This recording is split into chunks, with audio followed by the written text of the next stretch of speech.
ஓம் அபாசேனாயே நமக. ஓம் அக்ய சங்கேஸ்வரியே நமக. ஓம் அக்ய சங்கேஸ்வரியே நமக. ஓம் அரிக்கினியே நமக. ஓம் அரிக்கினியே நமக. தங்கமணி அவங்க கிட்ட கொடுத்துட்டு வா என்னை சாமி கிட்ட. கோயில் வச்சுக்கூடாது சொல்லுவாங்க. அங்க வைக்க சொல்லிட்டாங்கப்பா.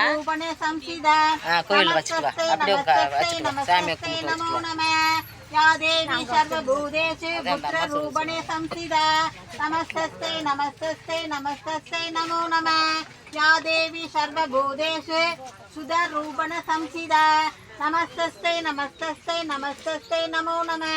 या देवी सर्वभूतेषु त्रिरूपणे संस्थिता नमस्तस्यै नमस्तस्यै नमस्तस्यै नमो नमः. या देवी सर्वभूतेषु दुष्टरूपणे संस्थिता नमस्तस्यै नमस्तस्यै नमस्तस्यै नमो नमः. या देवी सर्वभूतेषु मद्रूपणे संस्थिता नमस्तस्यै नमस्तस्यै नमस्तस्यै नमो नमः. या देवी सर्वभूतेषु दयारूपणे संस्थिता नमस्तस्यै नमस्तस्यै नमस्तस्यै नमो नमः. या देवी सर्वभूतेषु महालक्ष्मीरूपणे संस्थिता नमस्तस्यै नमस्तस्यै नमस्तस्यै नमो नमः. या देवी सर्वभूतेषु शक्ति